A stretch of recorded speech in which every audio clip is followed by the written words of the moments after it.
ಬಳಪ ಹಿಡಿದ ಭಗವಂತ ಇರುತ್ತಾನೆ ನಮ ಸುತ್ತ ಅವತಾರ ನಾನಾ ರೂಪವೋ ನಮ್ಮೆಲ್ಲ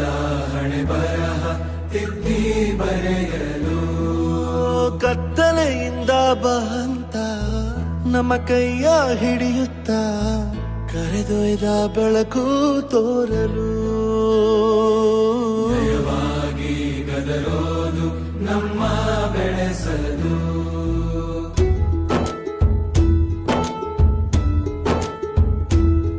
ಭಾಷೆ ಅಮೃತ ಕುಡಿಸೋ ತಾಯಾಗಿ ಭಾಷೆ ಅಮೃತ ಕುಡಿಸೋ ತಾಯಾಗಿ ಭವಿಷ್ಯ ಬರೆವಂತ ತಂದೇನೋ ಆಗಿ ಬರೆವಂತ ತಂದೇನು ಆಗಿ ಚಂದದ ಜೀವನ